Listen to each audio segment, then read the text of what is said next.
260 kilo ohms ang pulser, ibig sabihin goods ang pulser.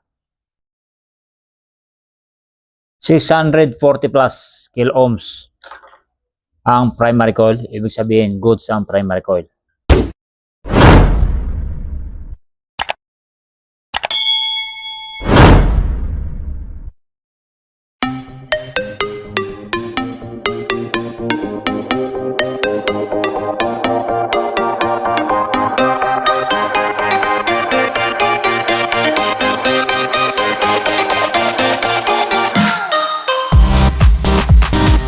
Yo, what's up mga kalikot? Sa mapagpalang araw muli sa inyong lahat. Another day, another video vlog na naman.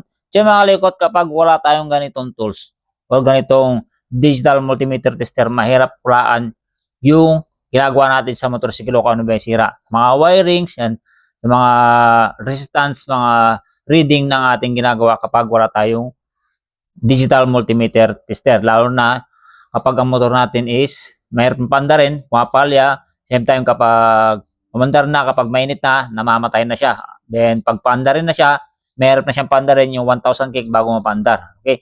So, sa pag-check ng primary coil at pulser o pickup coil, may kalalaman to sa mga palyado at yung mahirap ng pandarin. Okay? Hindi natin ma-check ang pickup coil, primary coil kapag wala tayong digital multimeter tester. So, sa pag-check ng ating primary coil, kung okay pa ba, yan, masyari pagka mga primary type yung ating motorsiklo, kapag sira na yung primary coil, hindi na natin talaga mapapaandar o mahirap na siyang pandarin.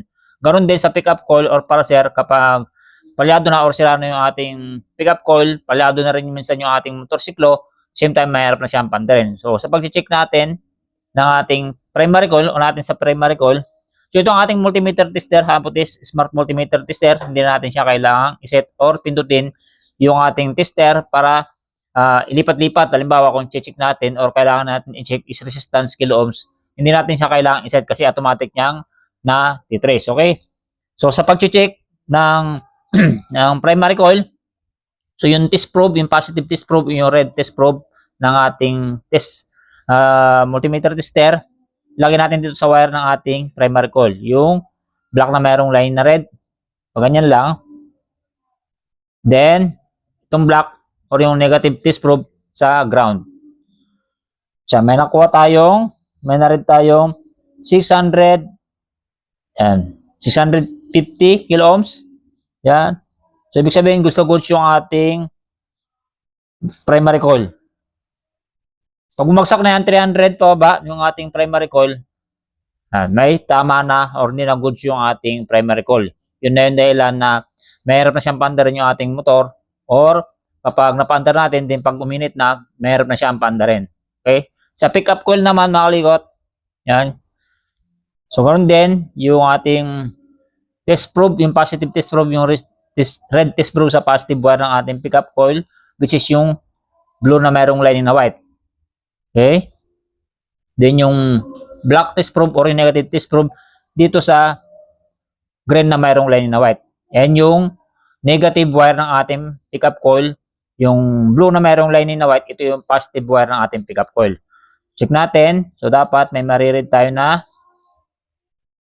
120 pataas.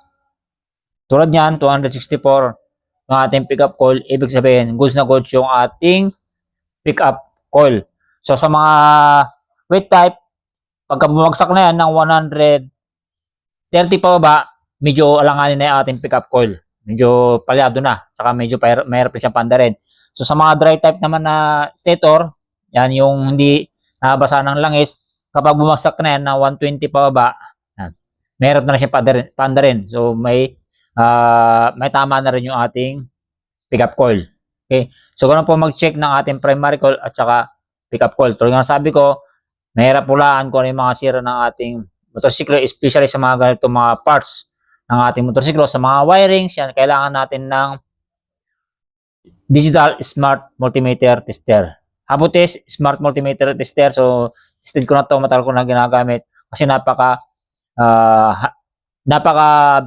dali niyang gamitin kasi hindi mo na kailangan iset kung ano yung i-trace natin o ano yung i-check natin. Okay?